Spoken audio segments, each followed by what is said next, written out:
Hello and welcome to the Wolves Report. I'm Ryan Lester and thank you for joining us for episode 98, where tonight we will summarise the Bournemouth game, give the match and player analysis from Wolves' 2-1 win over Luton Town, take your questions and look ahead to Saturday's game against Man City.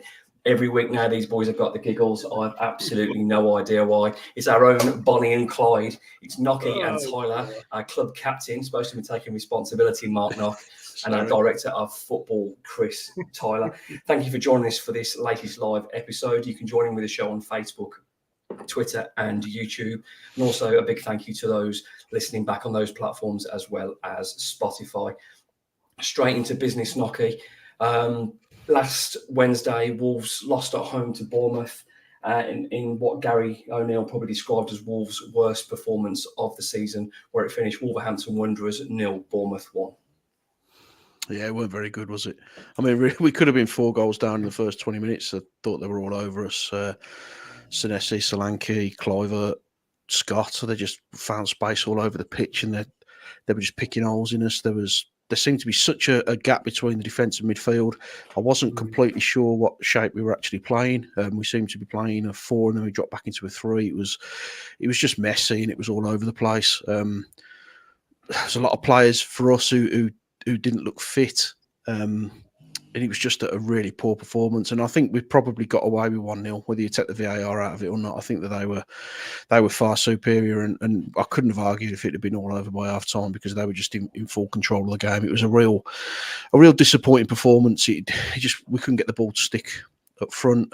We just looked so bored, and I know they weren't. I know that they're coming back from injury. At the time, I was frustrated because it felt like there was a bit of a lack of effort, but having a bit of time to reflect on it, I don't think that was the case. I think that the players weren't fit, and they came at us very early with some quality play, and we just couldn't cope with it. They just overwhelmed us. So really disappointing. In saying that, it's a really poor mistake by Max, which has allowed them to score. But we could have pinched a point out of it at the end. But yeah, really disappointing evening.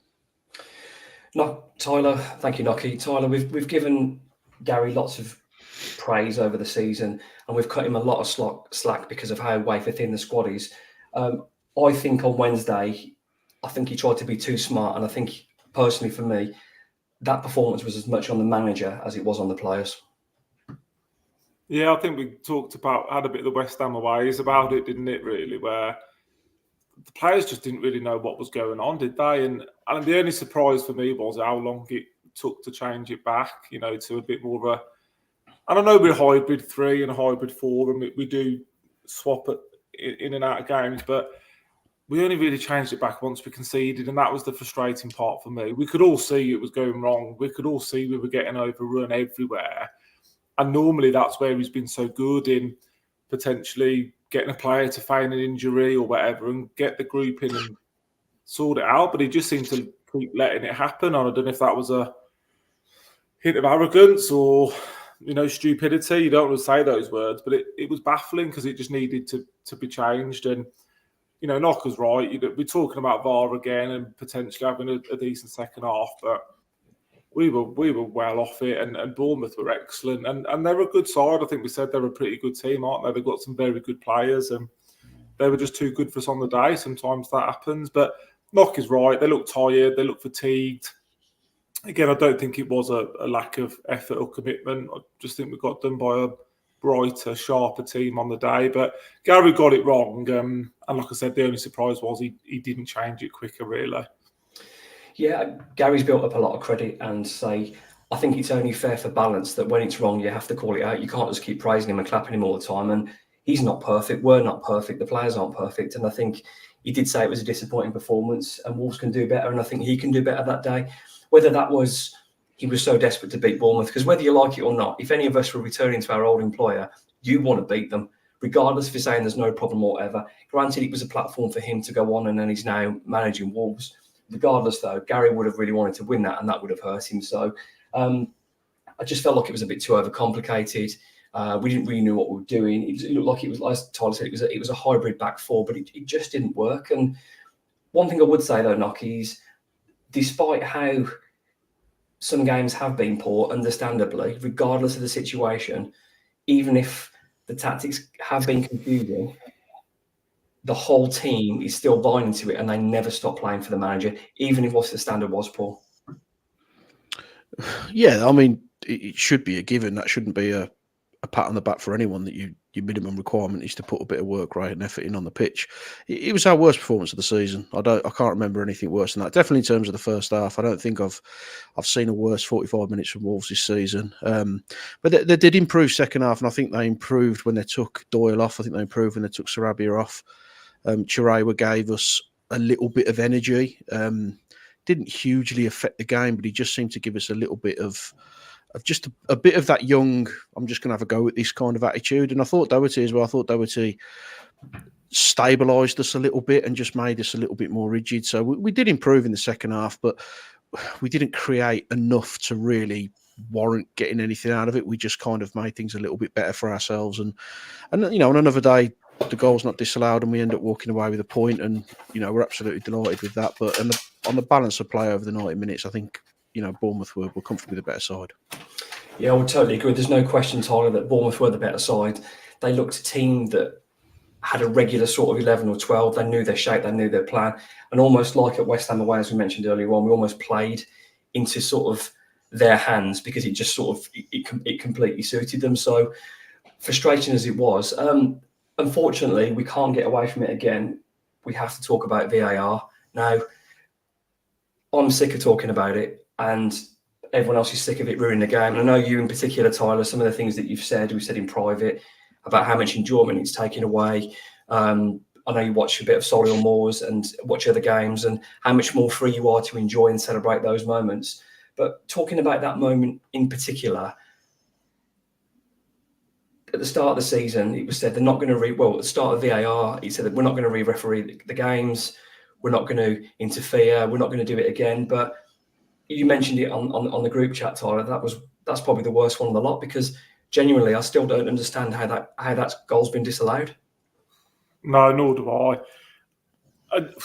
It's clearly re-refereeing it. That's what's happened on that occasion, and it happened at Villa Chelsea last night. And the argument for me is it's not even if you think it's a foul or it isn't, because I think you'd probably get a rough 50-50 split from most people on the definitely on the Villa one, maybe more so on the Wolves one with Cunha. But no, we've talked about it before. The referees just use your nous. There's no complaint from anybody. Not one Bournemouth player. Your dog's there, son. Have a nice kid. About time we brought some decent people on the show, but best looking one on the show. And if I'm a referee, you give the goal. I genuinely didn't even know what they were checking at the start, and I'm sure you boys didn't either, because it's just a nothing incident. It happens 100 times in football matches. He's gone just to really protect himself because he can feel the players about to, push into him. Like the Villa Chelsea one, it's a tiny little nudge. If anything, he sort of just is off balance. They're re-refereeing the football match, which Howard Webb came out and said that's not what they're ever going to do, and that's not what they want to do. And they've started to do it. And I tweeted last night, while they keep doing that, I won't be going to many more Premier League matches because I've just had enough, basically. And there's more and more people in the same boat, isn't there? What do we do? Where do we go? I've got no idea. But it's just I've just had enough, basically. But never in a million years should that goal have been chalked off. The one thing that really confused me, Nocky, about it, they've obviously spotted Cunha, whether he's swinging his arm or whatever he does. The player who was involved with it didn't appeal. But the most frustrating thing is the player that did it to him clearly put two hands in his back and pushed Cunha first. So the original foul was the defender fouling Cunha. So how can you just pick and choose which foul you want? Now, nobody complained, nobody appealed. It made no sense whatsoever. Yes, if he catches him in the face, he'll probably get sent off, but he didn't. But the guy instigated the foul by putting two hands in his back first. So that's the original foul. If that's the original foul, you let them both go on and play on. We've not seen any feedback from the PGMO or anybody about that, but I cannot understand how that is not a goal. It's just the lack of consistency, I think, that's annoying me more than anything else. I mean, look, we were told it was for clear and obvious errors. No one's convincing me that's a clear and obvious error. Whether you think it's a free kick or not, it's not clear and obvious. So the consistency piece is what winds me up. I mean, if you look when we play Forest, Gibbs White, 2 hands in the back of Semedo, pushes him. There's far more contact there, and then he goes and scores the goal, and it's not disallowed. So there's just so many different. There's just so many mistakes that they're making at the moment. I mean, Onana gets punished against Burnley for the exact same assault that he did on Kalajic. One's given, one isn't, and this is the frustrating thing. And you know, there was some talk from I spoke to Jackie Oatley, and she was saying that it's a 96% correction in terms of getting it right. They're getting it right 96% of the times. And Jackie's one of the most intelligent people in football. There's no question about that. But I think what I'd like to see on that would be the detail behind it. How are we deciding it's 96% accurate? How are we doing that? Are we marking our own homework? Are we just classing the ones that we're actually checking, or are we classing the ones that we've missed? Or if we've missed it, does it not count because we didn't check it? I just think that they've tied themselves in knots with the whole system from top to bottom. They don't know what they're supposed to be refereeing. They don't know what they're supposed to be protecting. What do they leave alone? When do they get involved? When don't they get involved? And it's just such a mess at the moment, and no one seems to know what they're doing with it. And it is ruining the game. I'm with Chris now. I mean, the goal went in. Hwang's goal went in. The first thing I thought was, right, who's offside? Who's committed a foul? Yeah. How's he going to stop it? And it was the same with the second as well. And it shouldn't be like that. You shouldn't have those spontaneous moments of emotion ripped away from you. I mean, you look at, I've got no love for Villa or Chelsea, but Chelsea 2-0 down, and then a goal's disallowed for that, and you've taken away a fantastic moment in a football match. And the same with the FA Cup semi-final. It shouldn't be here to take away goals. It should be here to add to the entertainment of the game. And it's not. It's almost like a Bond villain now. It's doing all it can to ruin everything that's good about the game. And it's just awful to see. I'm just so disappointed with where it's gone. And I think we had a chat on here before, and I was worried this is where VAR will go from day one. And from day one against Leicester, when we got punished, it's gone wrong. It's gone downhill from there, and it's just such a mess. And unless you bin it now, I don't see how you improve it. Yeah, it's a real tough one because it's our beautiful game that we love, and those we've talked about it on here when Keith was on. It's that moment of ecstasy in a football match, like the Chelsea fans had last night on Saturday when they were celebrating what would have been an incredible turnaround, 2-0 down, looked completely dead, and you can see sometimes. But what someone put a really good tweet out. I think it was responded to one of the TalkSport reporters, and they said, if that was the other way around, would that nudge have been brought back for VAR and given a penalty? No, definitely. So if that's the case, then you can't have double standards, and this is what's killing it. It's the lack of consistency. If there is a level that you're delivering every week, you can take it. That's fine. You know where you stand, but the grey area is huge now. There's black and white one side, and the grey area is enormous. And there seems to be so much flexibility for your own interpretation. It is driving fans absolutely bananas. But let's move on to a positive. Paul Wheeler says, your hair looks really nice, Ryan Lester. Thank you. And for those listening on the podcast, on Spotify, he's not telling the truth. One of my old friends there, well, still my friend and one of my oldest friends, Paul Wheeler, had 60th birthday last month. Well done, Paul. Let's move on to a positive and away from that game. Tyler, we may only say it's Luton Town, but it ended up Wolverhampton Wanderers 2, Luton Town 1. A win back on the board, something to build on. And Wolves were in real danger if they weren't winning that of going like almost a quarter of a season without a win. But there's a win back on the board. It means I win one of our bets. I'm probably going to lose the other one, but it ended Wolverhampton Wanderers 2, Luton Town 1. I know. Is it bad if I say I was baking for Luton equaliser? You nearly got one and all. That was because of your dislike for Forest, not because of me. Is that bad? Only because I wanted to take some money off you, but yeah, it was better, wasn't it? It wasn't brilliant. It wasn't the highest we've got to, but when you get close to having your better team out, then you've probably got a better chance of winning more games than losing. And O'Neill was right, having Hwang and Kuna together, just such a big difference. Knocker talked after the Forest game about, look at the difference of us with Kuna in the side. We're a threat again.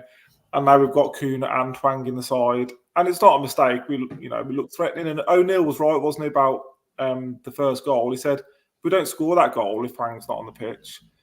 Because we haven't got a 9, we haven't got a striker. We've talked about it till we, blew in the face, haven't we? But, I thought he played really well. I enjoyed Hwang's performance. I've been critical of him before. I thought he was very good. I thought Boubacar Traoré was excellent again. Yeah. And again, we've come on here and said, why has he not had more minutes? Why has he not been playing? But I think he's earned his shirt the last, couple of performances this week. And yeah, there were some positives again. Disappointed again to not keep the clean sheet and let a sloppy goal in. And Rocker nailed it at 2-0. We should go for the juggler. It should be 3 or 4. Well, I think we were wasteful, weren't we? Yeah, we've let them creep back in the game. And, luckily we didn't concede because I think it would have been unforgivable. But I still won't get carried away. Like I said today, I think they're a poor side, aren't they? One of the worst probably to ever be in this league. So we don't want to get ahead of ourselves. But you're right. Nice to win. Nice to bury a few demons. And we all just feel a bit better again, don't we? It is a nice win, and people say it may be only Luton, Nocky, but a win's a win in the Premier League, and we can very much look forward again now, because if you can carry that run and you go into the end of the season, and you start in the next season a whole negative, thinking, well, when was the last win? And I can't even. It was that long ago. I can't remember when. Was it home to Fulham? The Wolves won Fulham 2-1, and that feels like a long time ago now. So a bit of pressure off, but it's no coincidence, Nocky, that as Tyler mentioned, then when you get your better players back, this team are capable of much better than what they've been shown in the last 5 or 6 weeks. Yeah, and I don't think the players who come back were particularly fit either. I don't think Cunha looks fit yet, although he was heavily involved in the game because he was physical and he was at the defender, which is something we've really missed in those attacking areas. I don't think he's fit. I don't think Wangi's fully fit yet either. But it's such a difference when you've got two players of that ability up front. I mean, Cunha wins the ball, plays it to Hwang, step over, cuts inside and finish. And that's just something that we've just not been doing over the last sort of 6 or 7 games, because we've had players who've come in and done their best in those positions, but they're just either too young to really affect games, or they're not natural in those areas. So they can't put the ball in the back of the net in those positions. So it does make a hell of a difference. But in terms of the game, I mean, the first 15 minutes I thought we were poor. The last 15 minutes I thought we were poor. But other than that, I felt it was a relatively comfortable performance against what is absolutely a horrendous team. And Chris is right; they're one of the worst teams to ever be in the Premier League. And I don't think if Forest don't get another point, I think they'll still stay up, because I just can't see Luton picking anything else up. But you can only beat what's in front of you. And when you haven't won for 6 games, you're going to be a little bit edgy, you're going to be a bit nervous. But I thought after the second goal, we had a little bit of swagger about us. Then we started knocking the ball around with a bit of intent, and Semedo got himself into a good attacking area. And I think he's been probably our most consistent player this season, but he's also been consistent in the fact that he doesn't do much when he gets in the area. He snatches, or he doesn't get that final ball right. And he should have made it 3-0. And if that had gone in, I think there'd have been another goal or 2 in it for us. But they got one back, decent finish from Morris. But even after that, I never felt too concerned, because I just didn't think they had the quality to get a second goal. Well, I got to say, I know it was only 2-1. I don't think, although we didn't pump them, I never really felt under that much threat from Luton. I thought Wolves controlled them. Yeah, I thought Wolves controlled the game well, without the ball and with the ball. I thought it took them a little while to get going, but once Wangi had scored, I thought Wolves looked in full control. And particularly after the second goal, Wolves then sort of the handbrake was off and they're playing with a little bit more freedom. I'd almost go as far as saying it was starting to be fun to watch then, but typically had a bit of luck. And you know what? Credit to Luton for going back in the time. There's a side that never gives in that's playing for their manager. And also credit to Rob Edwards for keeping Luton still within the conversation of staying up with 3 or 4 games to load. That's an incredible achievement. They may stay up, they may not. It looks tough for them. Everton at home on Friday night. So it would be quite entertaining if Luton did stay up. And of the 3 down there, I've got to say, boys, I would prefer Luton to stay up. But as long as it goes to the last game of the season, it'll be quite fun. Tyler, let's talk about Hwangi's goal. The ball over the top from Jose Sarr. He's hit it quite long. Cunha showed some real strength against a big centre-back. He's took a nice touch. He's gone back on himself. He's fed Hwangi in. He's done his traditional cut outside, cut inside and found the far corner. Hwangi Chan, fantastic finish. Yeah, and it makes the goal against Bournemouth ruled out even a bit harder to get. Again, that was a brilliant header. Not much has been said about that. It was an absolutely fabulous header from him, and we've just missed him, haven't we? And I'm not going to change my thoughts on him. I still don't think he does enough all-round play. I still don't think he gets involved well enough in build-up. But what you can't criticise is in the box, he's lethal, isn't he?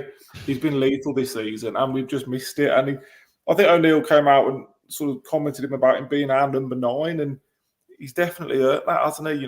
His finishing's been really, really good this season. And 11 goals, is it? With him and Kuna, first time we've done that. So it's hard to knock him, really. You know, like I said, I'd like to see more involvement in Lincoln. But then if he is your number 9 and you can get Neto and Kuna and others involved, and if his job's putting the ball in the net and he keeps doing it, then who are we to criticise? So really good goal, took it well. Got a deflection, but I think he earned that look after the disallowed goal in the week. Yeah, that goal in the week, that header, it was Stephen Fletcher, Don Goodman-esque, the power and that header. I didn't think Hwang had that in his locker. Nelson Semedo, like, he's taken an assist off him. Nelson, we need more of them, but that was a great goal in the week that was disallowed. Moving on to the second goal, there's a really good question about Hwang that goes on the lines of what you've talked about as well, Tyler. Nocky, going on to the second goal, I'm one of the guilty people here when they took the corner short. I wasn't shouting and screaming, but I thought, and I was like, why are you doing that? But it turned out to be a well-drilled move. It was 3 players involved in the build-up to it, the crossing, and a fantastic header from Toti Gomez. What was telling for me, Nocky, is when they ran to the bench, I don't know who was taking credit for it, but there was someone on the bench that was taking credit. And it's nice when a team does that, because clearly it's something they've worked on. Great build-up and a great finish from Toti. Yeah, it was nice to see us do something a bit different. I mean, usually we just swing it in the box. And saying that, we've got a really good record from set pieces, even though we seem to be absolutely wretched at them. So I'm not sure what's gone on there, but it was just nice to try something. You know, a nice ball out to Lamina, and he clips it in perfectly. And Toti's actually been held back as well, so to manage to get himself free and then nod it in with a really good header, it was a lovely goal. I thought both goals were worth going to the game just to see, because there were 2 real bits of quality in different ways. And I think it was obviously whoever had set up the set piece and went over to congratulate him for the system at work. So it's just nice to try something a bit different, and hopefully we'll do a little bit more of that going forward, because we do seem to be a little bit, we'll lump it in the box and see what drops, really. That's how it feels. But yeah, nice goal. And it was the game, that was the game finished then, really, at that point, and it should have been a little bit more comfortable than it was. Just before in between the second goal and Luton's goal, Tyler, it's probably the most freedom Wolves have played with. There was Joe Gomez, Boubacar, everyone was getting involved. Obviously, we had to make some subs, and obviously that slowed us down a bit. But the confidence was back. That was the team that was getting the results before all the injuries. Yeah, it was. It was nice to see, almost like stress-free football again, wasn't it, for a little bit? And the one touches were coming back, the flicks, the interplay. Yeah, it was much better.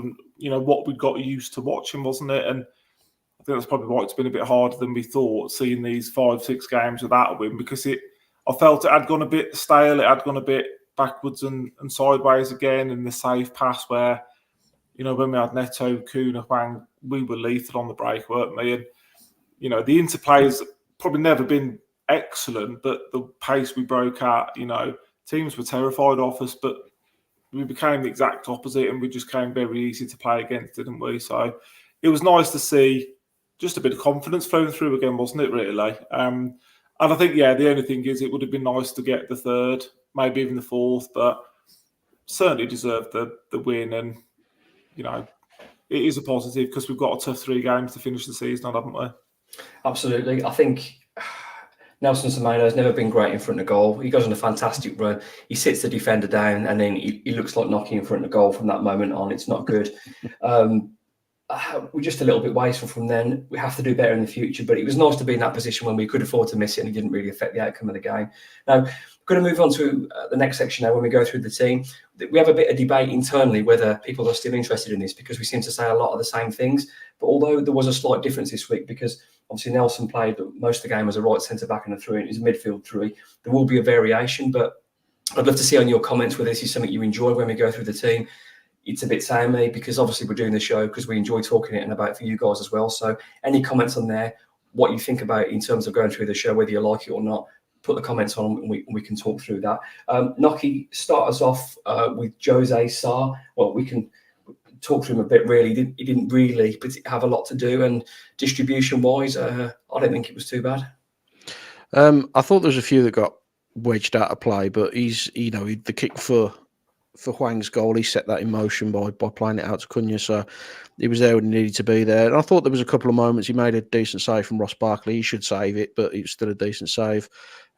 Looking back at the Bournemouth game, he was brilliant in that match, and he made 3 or 4 absolutely fantastic saves. So, in terms of Luton, I thought he was decent in what he had to do. I know you said his kicking was okay. I still think that is by far his weakest area, because there's so many that just end up coming straight back to us, and we've conceded goals because we've given the ball away from a situation we don't need to do that. So I think that's an area he needs to improve. But all in all, wasn't hugely tested, but everything he needed to do, he did pretty well, and he was involved in the goal. So yeah, decent performance.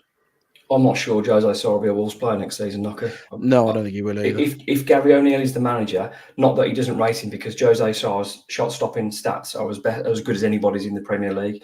However, with the style of football we want to play, I'm not sure Jose Sarri will be there. But if the Saudis are looking at him, you know that you're banging another 10 million on top of the asking price, aren't you? So if they can get the kind of money that's being touted, then you maybe have a conversation around that, because, as you say, O'Neill likes to play by playing out from the back. He likes people to be comfortable with the ball at their feet. And as much as shot stopping wise, yeah, I'd agree. I don't think there's many better than him. He gives you kittens when he's got the ball in that defensive area. So I think he will be looking to upgrade the right word? Maybe upgrade to a player who can play a little bit more comfortable with the ball at his feet. Yeah, I'm not overly concerned about Jose Sarri. He does frustrate me sometimes, and he's not a particularly great natural footballer playing left and right. But if he was Wolves keeper next season, I'm not going to be gutted about it, because he's doing great. He's doing great for us.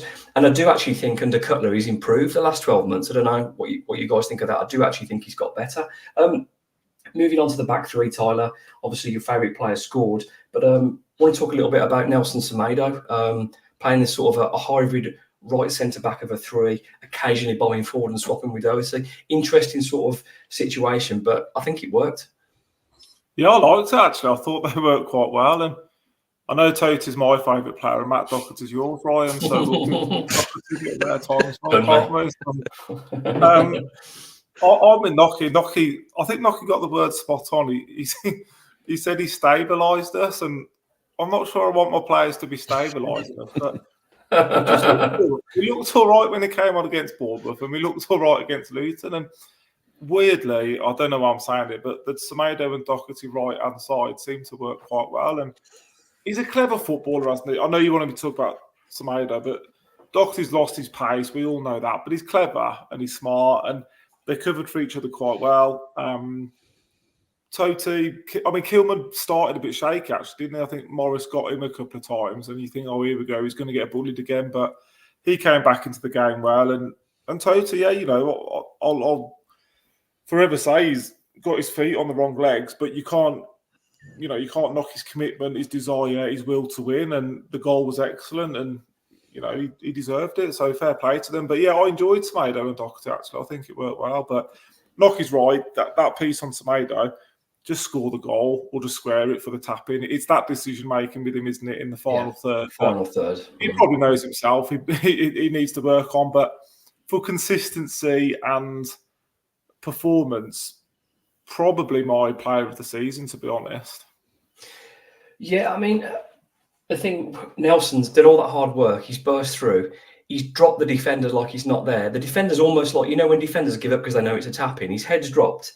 And then Nelson's hit the weakest shot you've ever seen in your life. But Nelson's definitely up there with a contender for player of the season. I know he splits the fans. And like many people on Wednesday night, he was very poor. But it was a team performance that was poor, and they were all poor. So they can't be good every game. But Nelson, for me, I think he's in my top 4 or 5 players this year. We can probably do a show later on as it gets to the end of the season who that's going to be. 4 or 5? Flipping out, mate. Can you spare it?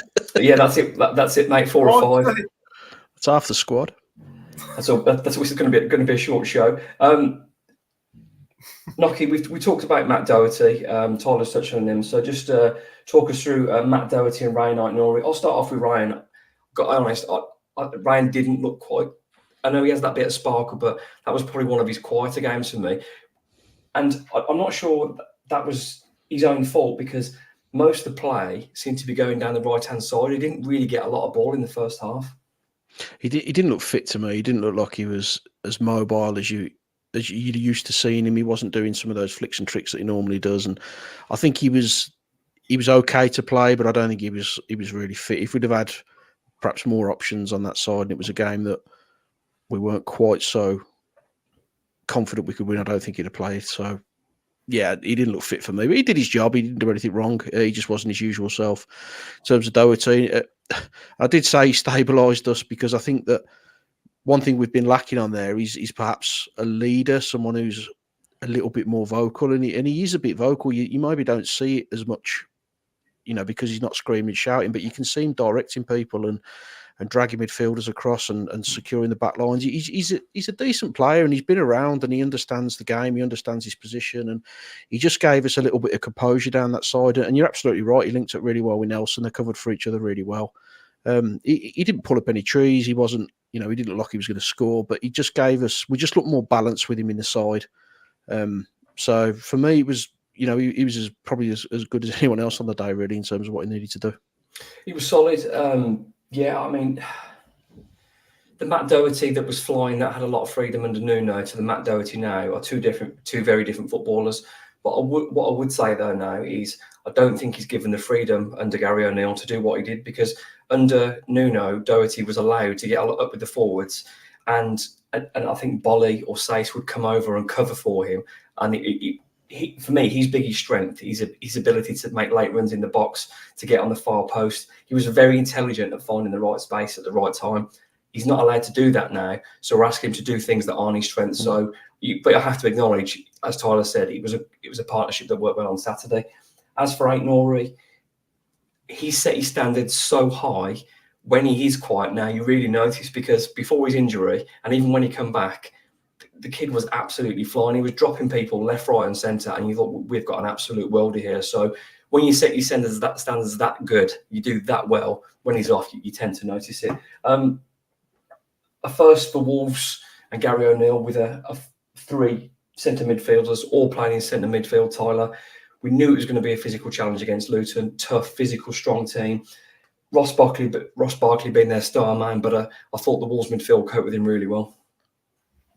Yeah, I liked it. I think there was good energy in there, wasn't there? And Doyle's been getting the nod, hasn't he? And there's been debate over him in this group with certain people. But I've been saying for a few weeks, haven't I, that Boubacar deserved his run in the team, and he's taken it, hasn't he? I thought he came on against Bournemouth and was full of energy and changed the game, and he fully deserved his start on Saturday. And he was everywhere, wasn't he? I saw his heat map today, but he's good on the ball as well. He can play, and I'm liking what I'm seeing from him at the moment, really. And I think you forget how young he is as well.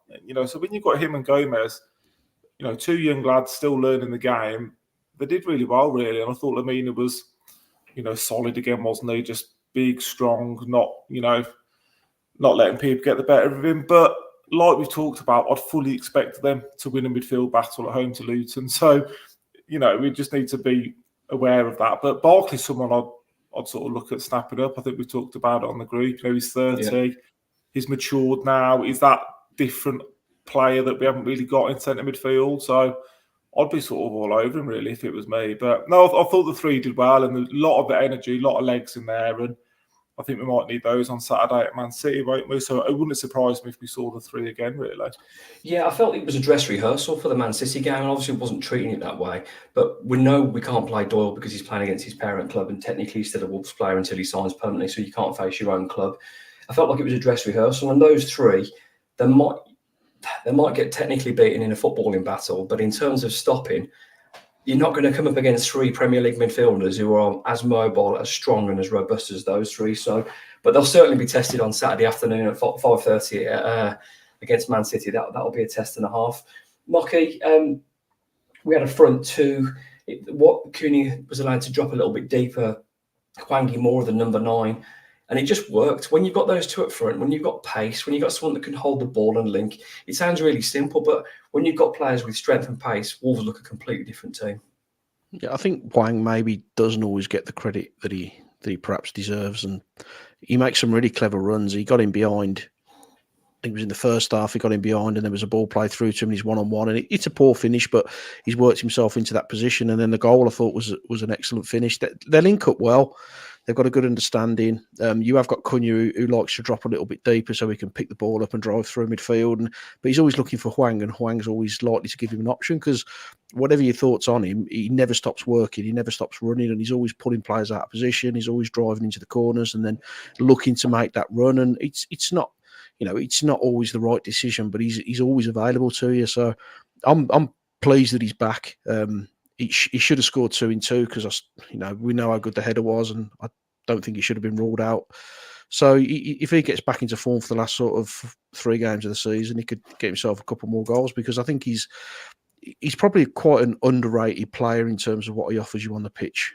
So really, really good from him. And I think with Cunha as well, he's not. I still don't think he's fit. I still think he's a way off, but he just has those little bursts of quality where he really affects the game and creates something for you like he did with the goal. So great to have them both back. Lovely to see them both playing together as well, and hopefully we can keep that going for the end of the season.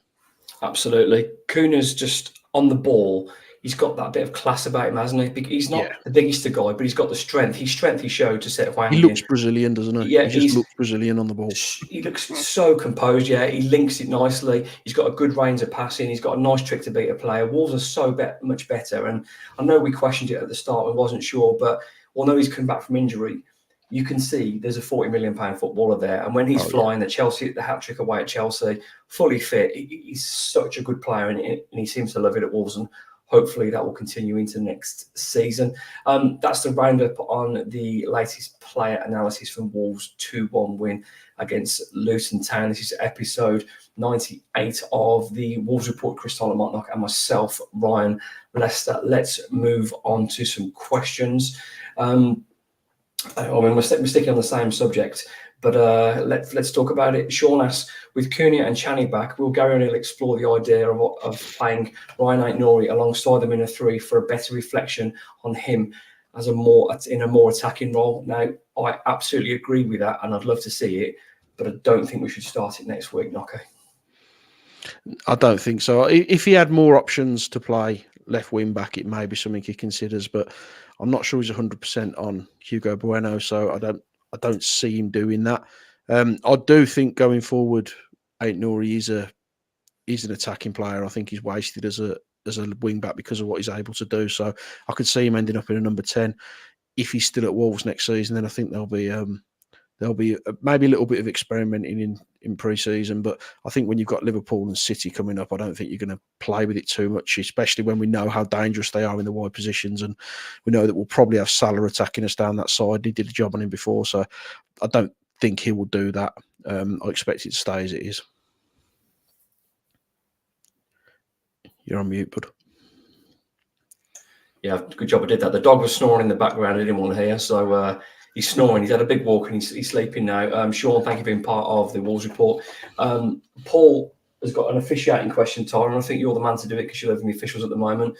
With semi-automated offside being introduced in the Premier League next season, my question is, what is the linesman's job now? That's a really good question. However, I believe, as far as I understand, it's only going to be used for tight calls. So they'll continue when it's obvious, and for fouls and for throw-ins and stuff like that. Yeah, because that's worked with the fouls, hasn't it? The clear and obvious stuff. So yeah, we'll do that again. That works. We know that system works, don't we? Spot on, mate. I think Nocky wants to answer it by the sounds of it, but go on, Nocky. It's just a joke, isn't it? I mean, what did they do now? There's no point in them being there now. I was watching the Villa game, and I mean, Jackson must have been 5 yards offside at one point, and they play on, and then someone's going to get injured badly for no reason whatsoever. It's wasting 30 seconds. It's pointless. Just put the flag up, put it up, and get it right or wrong. But obviously, they'll still be throwing some corners, won't they? But yeah, apart from that. But we saw it today, didn't we, with Michael Oliver? Sorry to go off a little bit. Go for it. That's what we're here for. How he's not given that penalty when Declan Rice has booted, followed him in the bag. Gary Neville with gods, and he said straight away penalty. Michael Oliver is 5 yards away with a clear view and doesn't give it. And it's the same with linesmen. They're just not giving them now, are they? And I don't know, we talked about it earlier, but to answer the question, it's going to be throw-ins and corners, isn't it? There's no pressure on them now to get the decision right or wrong with offside. So the job's redundant, isn't it? So I was just saying, I do think it's probably the only positive, if it's used as it has been in the tournaments that we've seen, it should eradicate. It's quick and accurate. Yeah, It's quick it should and accurate. be better. Yeah. However, I'm still old school, and the goal that Tottenham scored today, and Max Kilman's goal the other night, and the goal that Coventry scored, for me, you're talking toes, aren't you? And that's not what offside was brought in for. Offside was brought in to stop goal hanging. So I'd like to see Arsene Wenger's, wants to trial it, that almost daylight argument. Because where's like you said earlier, where's the fun? But we're chalking off goals for millimetres.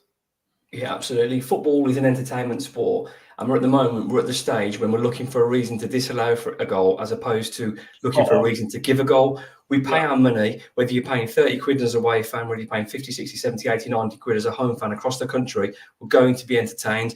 Yes, you're there with the mates. When you're in the stadium, I want goals, I want action. I don't want people have the opportunity to take that way of fun away from us, which they are at the moment.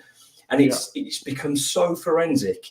And just going on to this question, Paul, you've set us all off. A great question, by the way. I think, and the referee today, I quite liked him, to be honest. I think he's one of the better referees, Tyler. But if he's not giving that penalty, it's showing that people are afraid to give a decision and they are relying on the technology. And that should not be the case. But how's he not seen that? How's he not seen that today? And it's the same as the Villa-Chelsea game. The referee had the clearest view of that decision, and he felt he was stood there watching it. He felt it wasn't a foul. Then his mates in his ear saying, I think it is a foul. And I'd have loved last night or any time the referee goes to the monitor and, I'm backing my decision. I don't think it's a foul. Play on. I don't know. It's gone, hasn't it? But how he's not seen that today is incredible. At what point, though, then? Because not all the officials are bad. And credit, by the way, yesterday, the official at Wolves, if someone can put his name out, it escapes me. It was cool, wasn't it? I thought he had a really good game. I didn't have any problems with that yesterday. I thought he was, whether my standards have dropped and I'm not, but I actually thought he had a good game yesterday. I didn't have any problem with that. There wasn't a lot of controversy. I think he was reasonably consistent. It wasn't a bad game from him. And I thought he was consistent throughout. But all this technology is taking the ability off and the responsibility away from the guys who are paid to do it. And it's just, you're making it so black and white. It's just spoiling it, Tyler, isn't it? It's so frustrating. And it seems more people. There will be people that don't renew season tickets and that pick and choose their games now because they've just had enough. And we went to Burnley, didn't we, Knocker? And I didn't celebrate the equaliser because I thought Aït-Nouri was offside. And it's taken that away. For me, it's taken that away from the game. And that's the saddest part for me. In the near future, I have been reaching out to people.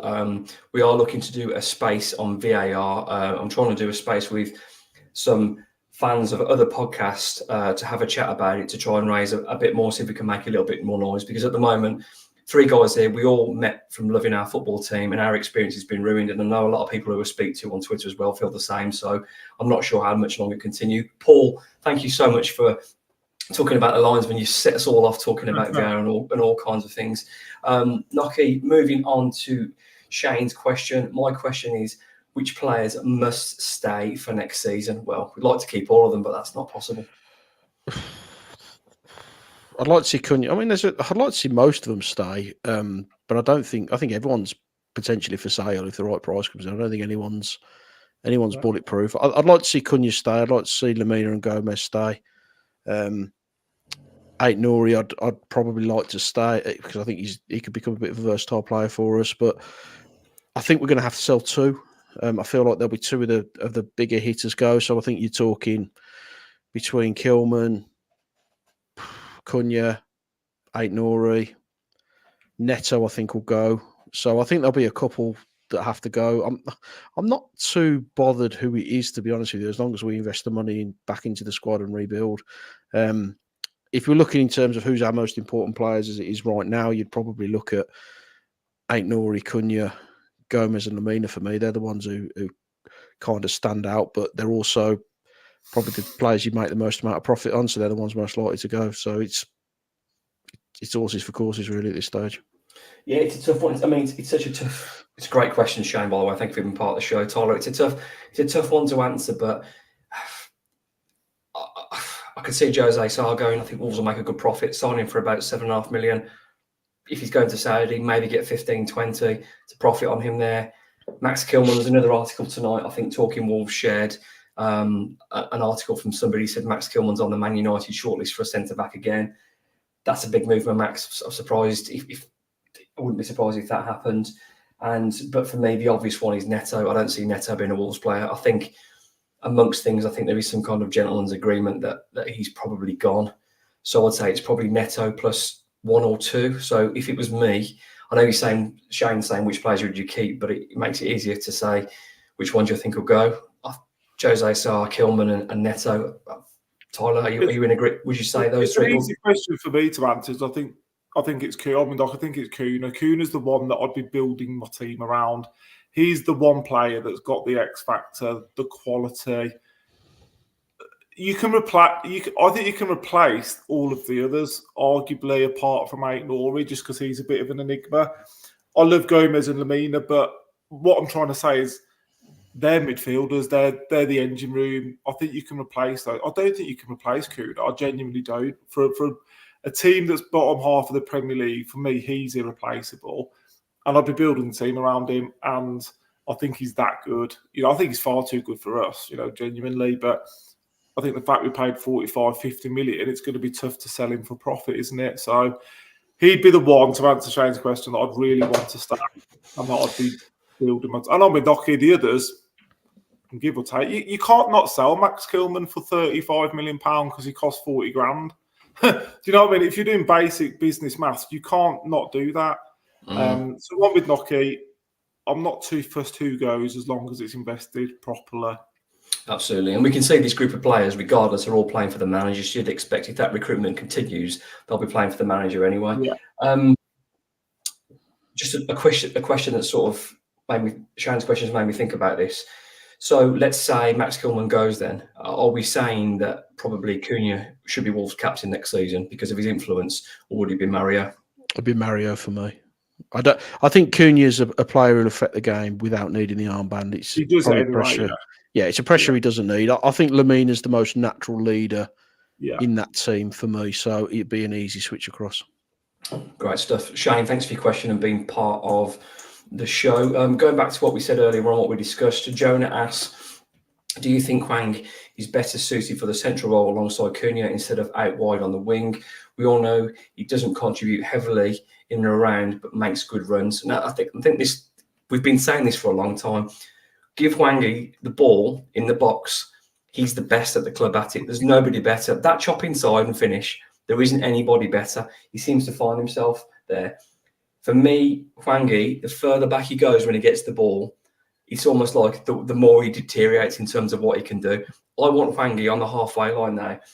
Against Luton, granted it was Luton or not, the runs in behind allowed Wolves to keep getting up the pitch, the threat. And they're physical, strong, fast centre-backs. Yes, they've let in a lot of goals, but these are big, strong lads who've got a lot of pace. And you give them a run around the whole game and you allow Wolves to get up the pitch. So yes, Jonah, I know I've criticised him, but you can't argue with his goal record. I want him as high up as possible. I want him on the end of crosses. I want him on the shoulder of the centre-backs. I don't want him coming deep. That's Cunha's job. Cunha can come and link, drop a shoulder, 1-2. Hwangi, I want that being that ball in behind every time. Tyler? Yeah, it's almost potentially got the makings of a bit of a partnership, hasn't it? Because they do complement each other quite well. Who's to say O'Neill might not want to look at a 4-4-2 next season or a 3-5-2 like it was the other day? It's different options, isn't it? But they complement each other well. Cunha, like I said, you give him the freedom. He goes where he wants. He does what he wants ultimately. Like I said, I'd build the team around him. But I was sort of thinking about is Hwang one that I'd let go. But the more I think about it, the more I'd probably want him to stay, not just for those commercial reasons. Good God, what a turnaround. I know, but But 11 goals, he's close to prolific in this league now, isn't it? If Wolves have a chance, who do you want it to fall to? Yeah, you want Hwang in the box. Yeah. While we're in that market of not being able to spend 30, 40, 50 million pound on a striker, he does the job, doesn't he? Absolutely. I want him in the box. I want him around the penalty spot. I want him at the far post. I don't want him linking the play. I want him the guy on the shoulder. And that will make defenders be honest. They're either really going to trust their high line or they're going to have to tuck in and let us play because he's got the legs on most people. And credit to him. he had a bit of a quiet spell after his injury, but up until his injury, he was having a great season. And his running off the ball yesterday was fantastic. He didn't do a lot with it, but when he did, he scored. So credit to him. There's no doubt in my mind, if it wasn't for that injury, he's probably on 15, 16 goals as a minimum, which is a fabulous return, isn't it, really? Yeah, and what a turnaround he's had. And we have to, I think we'd all probably written him off, but credit to Gary, credit to Hwang.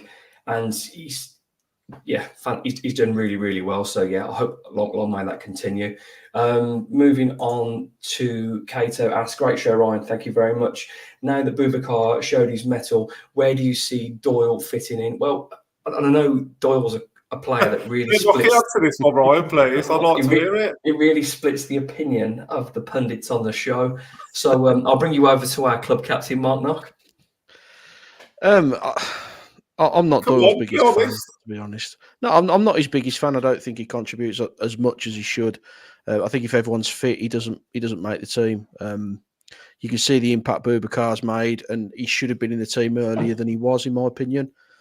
I think Doyle will come on. He'll hit a few decent balls, but I don't think he's strong enough in midfield. I don't think he's particularly quick. I don't think he's solid in the tackle. I don't think he offers enough at this level. And City don't make a lot of mistakes when they let players go. And the fact that we can pick him up for $4.5 million, for me, there's a reason for that. So I think you've got to sign Doyle at that price. You'd be mad not to. He's a young lad who could improve and could do well. But I kind of almost see him going down the Joe Hodge route, if I'm being totally honest. I think Boubacar takes his place now, and I think he keeps it because he's offered a lot more in that area than Doyle has. But that's not to say Doyle can't improve, because he is a young man. He's still learning his trade. But I just think I've not seen enough from him to affect enough games for him to be consistently in that place. And if you've got Lamina, Gomez, Boubacar, and Doyle all fit, I don't think Doyle makes the 11. It's a great question, and it's a committed answer. He might be right, he might be wrong, but it's a great answer. I've been wrong several times, mate, so I'll just add it to the list. What I would say, well, we've only got to look at Gary O'Neill to find out about that one. But exactly. But to offer some balance up, what I would say is when Mario was away for family needs, I think Doyle really stepped up, Tyler. I think in those few months then, he stepped up. I mean, we was at Brentford, fantastic equalising goal. I think Doyle really stepped up then. He has dropped off. Understandably, he's been asked to play wide left. He's been asked to play in here, there, and everywhere. He has dropped off, there's no doubt. But I think he deserves credit for his mid-form season when we were short. Yeah, I like him more than Nocky does, but really, I do get where Nocky's coming from, and I think he was likened to Neves by certain people. But what that says is in the way he plays football, and I would think Gary O'Neill prefers people that have got a better engine, get around the pitch quicker, close people down quicker. We've seen that with his forward play, and I think he's probably started to realise it now in midfield as well. And I like Doyle. I certainly think, like Knocker said, you buy him for that price, no brainer. And again, you forget how young he is. 21, I think. He's got time to get better. But I think O'Neill likes dynamic footballers, and he doesn't fit in that category at the moment. And I think that's why we're seeing Boubacar. And like we said, I'm all for it. Give him the next 3 games. Give him a good pre-season. Let's see what he can do. He was signed with a lot of potential, wasn't he, Boubacar? So hopefully he can start to show some of it. I think the way we play, I don't think it helps Doyle, because I think he's probably the right player at the wrong team because of our system and our setup. If you were to put him at a team who has plenty of time to let a technical player play, now, if he was in City's midfield, you'd look at me, you think there's a really good player there, because he'd have players around him who can hold the ball. He'd have a little bit more time to be dynamic and pick that pass and show that technical ability that we know that he's got. But at this Wolves team, we haven't got the quality to be able to do that. We haven't got the midfield that will allow that to happen because of the way that we play, because of the way that we attack the game. So it's similar to Sarabia. Sarabia is a quality player. We know he's a quality player, but he's at the wrong club for him to be able to really show that because of the way we play. So I'm not writing him off as a footballer, because I think there is a good player in there. I just think that for Wolves at this moment in time, he's probably the right player at the wrong time.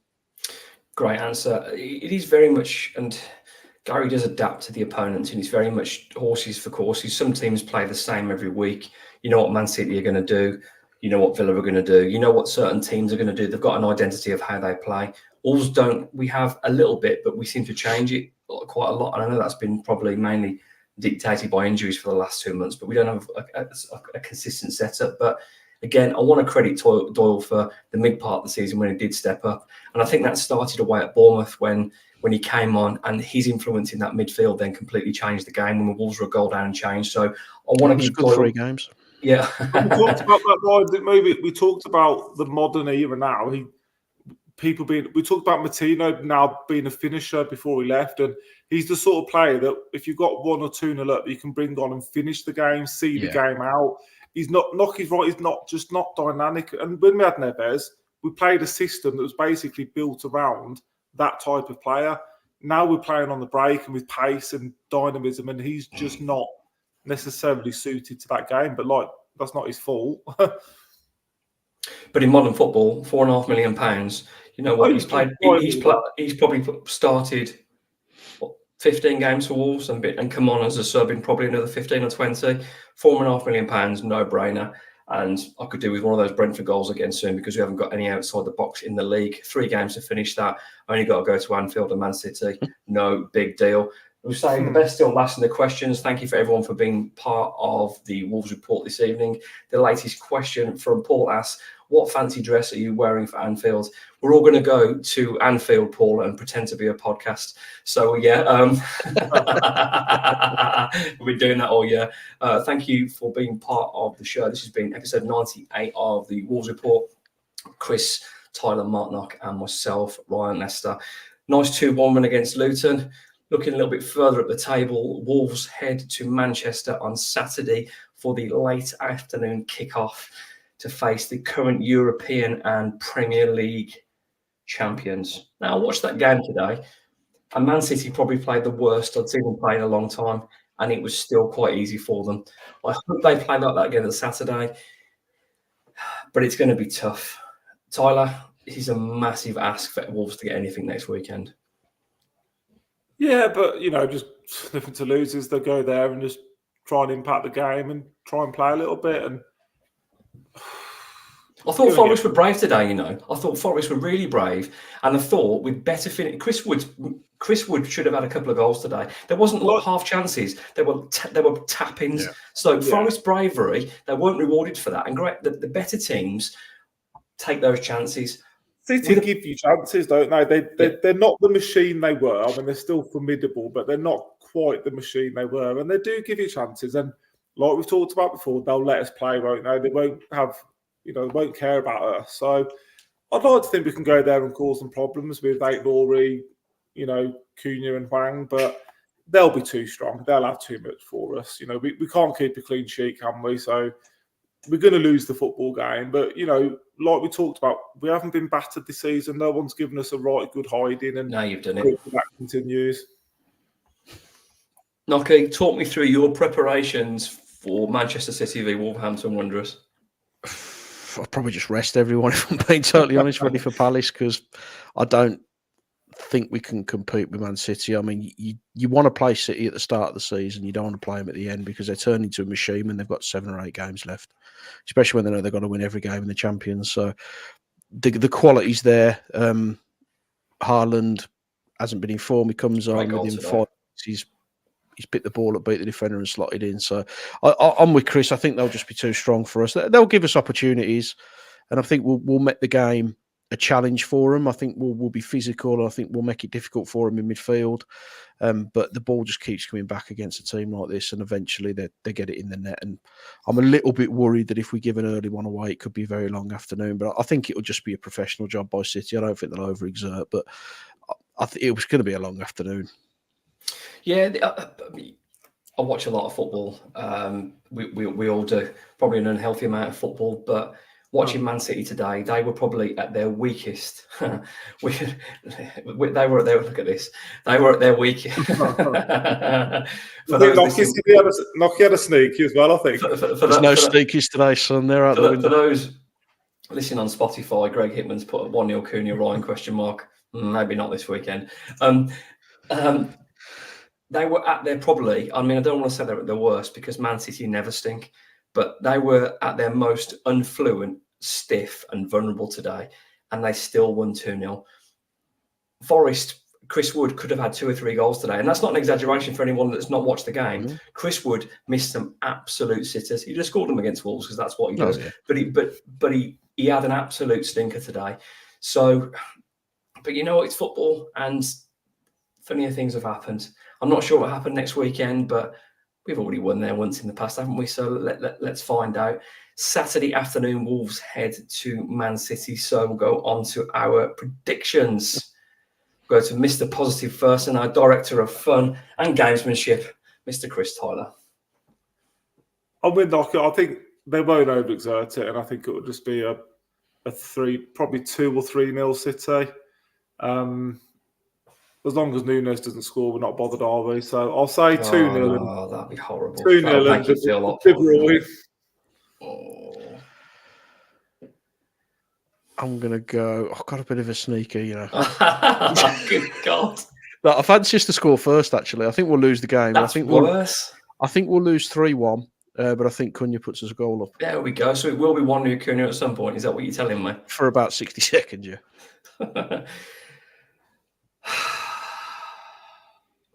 I'm going to go with Man City 0, Wolves 1, and Matthias Cunha. This has been episode 98 What a of waste the Wolves. of a prediction. Thank you so much. It's been episode 98 of the Wolves Report. Thank you, as always, to my 2 pundits, Chris Tyler and Mark Knott, for giving up their evening to come and talk some absolute waffle with me and make my waffle sound even worse.